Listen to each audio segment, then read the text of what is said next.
कृषि, इन सब को राष्ट्र केंद्र में रख करके अपनी योजनाएं बनाएगा।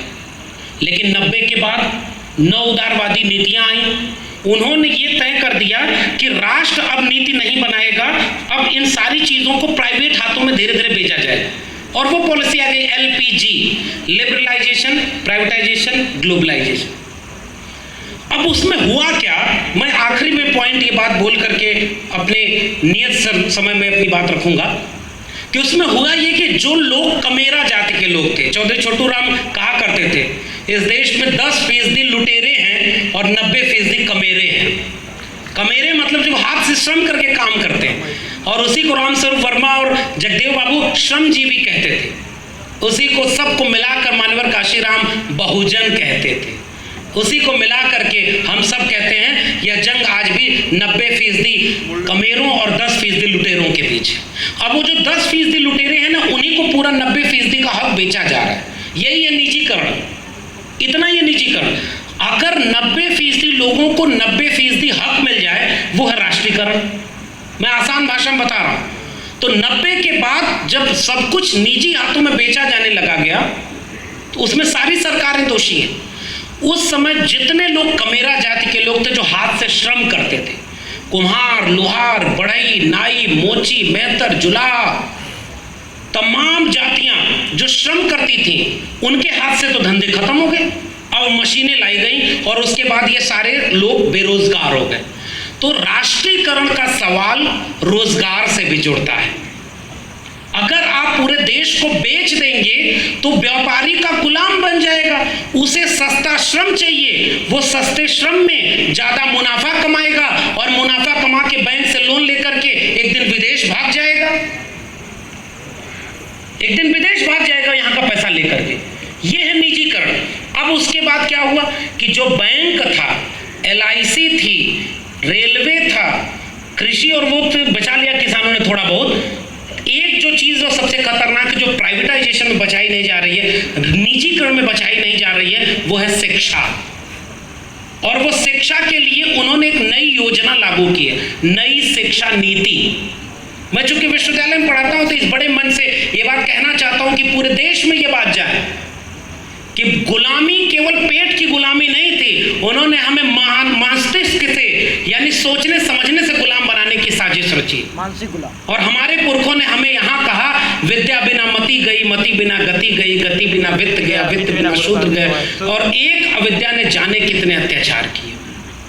इसलिए हमारे पुरखों की लड़ाई शिक्षा की थी। तो नई शिक्षा नीति में उन्होंने क्या किया, नई वर्ण व्यवस्था लागू कर दी।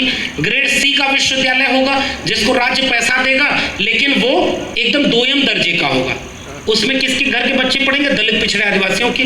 स्कूल जो बर्बाद हो गए, जो सरकारी स्कूल हैं, आज उनमें किसके घर के बच्चे, मिड डे मील के नाम पर जा रहे हैं बच्चे, और उसमें भी अगर एक दलित माँ अगर मिड डे मील का खाना बना रही है तो सवर्ण बच्चे कह रहे हैं कि हम नहीं खाएंगे उसके हाथ का खाना बना। आपने ऐसा ही राष्ट्र बनाया है। शर्म आनी चाहिए ऐसे लोगों पर। लेकिन अच्छा यह हुआ कि जब अगले दिन एक सवर्ण महिला को खाना बनाने के लिए लगाया गया तो दलित बच्चों ने कहा हम सवर्ण महिला के हाथ का बना खाना नहीं खाएंगे।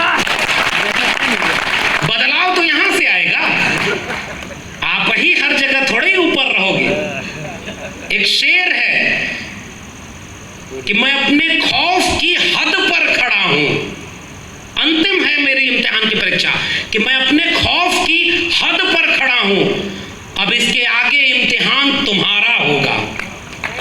हम तो बर्दाश्त कर चुके, हमने जितना सहना था सह लिया, अब तो सहने का वक्त नहीं है, लड़ने का वक्त है।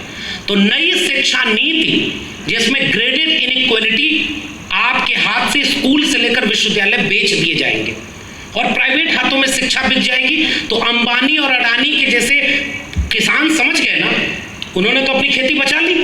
लेकिन अगर इस देश में 90 के बाद तो पहली बार बहुजन पहुंचे। मैंने एक RTI लगाई थी 1 जनवरी 2020 को, उसके आंकड़े आए और उस आंकड़े को मैं पढ़कर आपको सुना रहा हूं।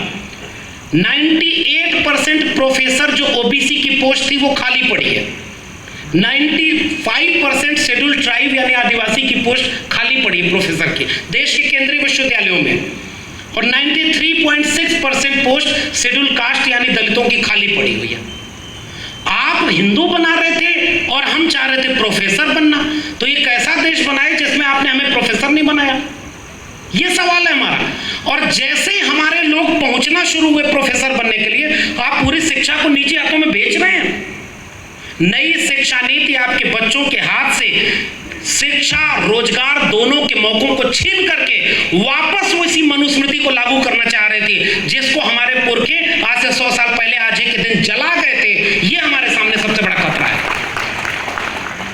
तो मैं आखिर में केवल ये बात अपील करके जा रहा हूं कि निजीकरण का एकमात्र जवाब मंडल कमीशन की रिपोर्ट में भी दिया है। मंडल कमीशन की रिपोर्ट जब बनी तो मंडल कमीशन की रिपोर्ट ऐसी रिपोर्ट है जिसको अगर आप बामसेब की वैचारिकी के साथ जोड़कर देखेंगे तो एक मुकम्मल रिपोर्ट है।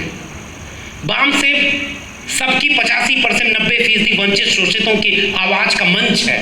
यहाँ वैचारिक लोग बैठे हैं, बहुत वरिष्ठ लोग बैठे हैं। मैं तो अभी सीख रहा हूँ, लेकिन मुझे इतना पता है कि अगर इस देश को बचाने वाली कुछ एक संगठनों का नाम सबसे ऊपर लिखा जाएगा तो उनमें आपके संगठन का नाम शामिल रहेगा। इसलिए मैं यहां कह रहा हूं, मंडल कमीशन की रिपोर्ट वो कहती है कि इस देश में कोई भी प्राइवेट पूंजी नहीं होती। एक निजी कंपनी खड़ा करने के लिए स्टेट क्या होता है, लीज पर जमीन देता है, कम रेट में उसको जमीन दे दिया, बिजली दी, पानी दिया, सड़क बनवा दिया और सारा उसका फायदा उस स्टेट से लेता है वो।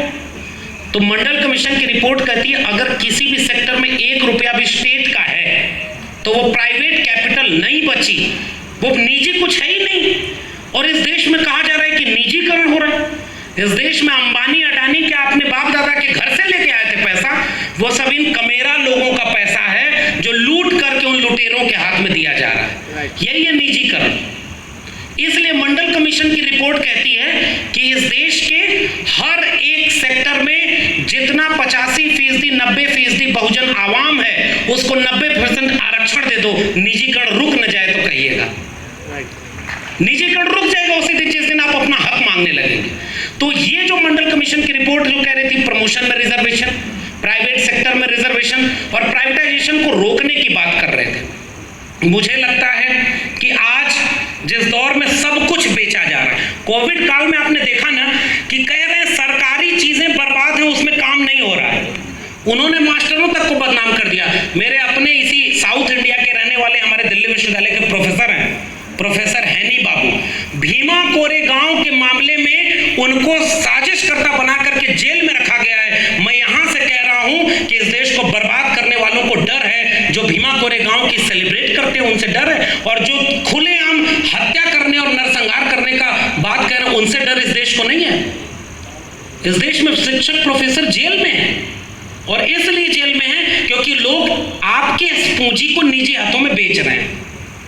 और उसमें ग्लोबल इकोनॉमिक इंडेक्स क्या बता रहा है कि जो कैपिटल है ना, अर्थव्यवस्था डूबेगी अगर अर्थव्यवस्था का सारा पैसा कुछ लोगों तक संकेंद्रित हो जाएगा, पैसा रोटेट होकर नीचे नहीं जाएगा तो पूरी अर्थव्यवस्था को बर्बाद होना तय है, और इसलिए वो डेमोक्रेसी को भी बर्बाद करेंगे। इसीलिए पूरा देश कोविड के पहले ही बर्बाद अर्थव्यवस्था का देश था। जैसे हमारे लोग तुमसे शिक्षा, स्वास्थ्य, रोजगार मांगने लगे, तुम कह रहे हो इकोनॉमिक कोलैप्स हो रही है क्योंकि प्राइवेटाइजेशन किया जा रहा है। तो अंत में जब तुमने ये विमर्श खड़ा किया कि सरकारी चीजें काम नहीं करती हैं, प्रोडक्टिविटी नहीं है, तो मेरा सवाल है कि कोविड में सारे प्राइवेट हॉस्पिटल बंद थे तो केवल सरकारी हॉस्पिटल से क्यों इलाज हो रहा था? अगर सारे सरकारी संस्थान बर्बाद हैं तो सरकारी हॉस्पिटल से क्यों तुमने जानें बचाई? आज देश भर में दिल्ली विश्वविद्यालय, जेएनयू, जामिया, एएमयू, इलाहाबाद विश्वविद्यालय, हैदराबाद विश्वविद्यालय, वर्धा विश्वविद्यालय से ऊपर कोई देश का प्राइवेट विश्वविद्यालय है क्या? आज भी सरकारी विश्वविद्यालय सबसे आगे, सरकारी हॉस्पिटल सबसे आगे, सरकारी रोजगार सबसे आगे। तुम कह रहे हो कि देश में निजीकरण जरूरी है क्योंकि सरकारी चीजें प्रोडक्टिव नहीं रही। एक कविता लिखी है किसी ने, अमन बेच देंगे, चमन बेच देंगे, कलम के सिपाही अगर सो गए तो वतन के सिपाही वतन बेच देंगे। आज ये विषय जो आपने चुना है, ये बेचने के दौर में बचाने की लड़ाई लड़ने वाला विषय है। एक तरफ वो लोग हैं जिन्होंने चुनाव में भाषण दिया था। अच्छा सोचिए एक बात कि ये जब तक गुजरात का मुख्यमंत्री ये शख्स रहा, उसने कभी अपनी जाति नहीं बताई। जब प्रधानमंत्री का चुनाव लड़ना हुआ तो कहे मैं पिछड़ी जाति का बेटा हूं। भाई जाति तो खत्म हो गई थी, जाति जनगणना करा दो।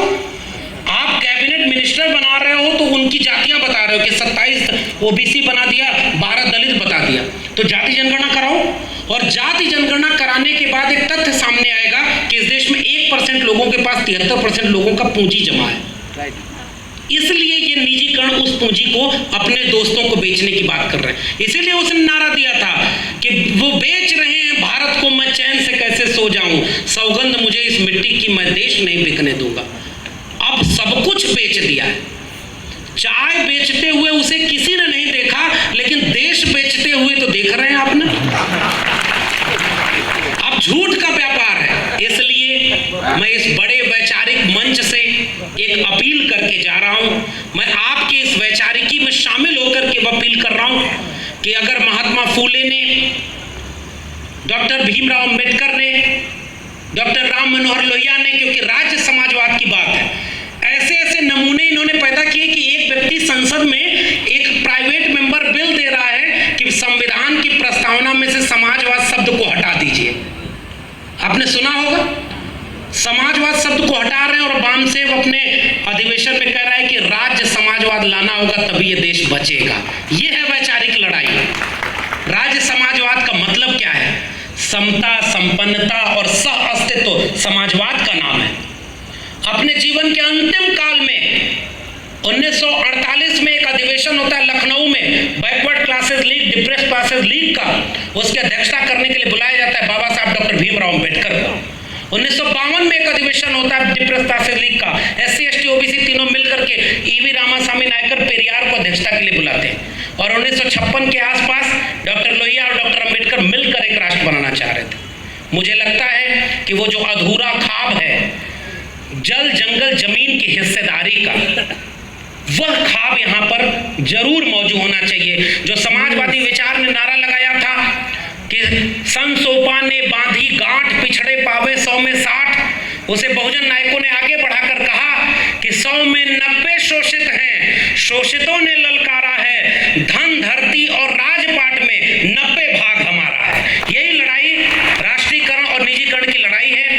इस देश के 90% वकील, 90% प्रोफेसर, 90% जज, 90% ब्यूरोक्रेट और 90% उद्योगपति जब तक दलित, पिछड़े, आदिवासी, अल्पसंख्यक, पसमानदा जाति के नहीं होंगे तब तक यह देश कभी मुकम्मल देश नहीं होगा। इसलिए निजीकरण करना राष्ट्र विरोधी है। जो देश को बेच रहे हैं, जो सब कुछ को बेचना चाह रहे हैं, वो दरअसल एंटी नेशनल लोग हैं।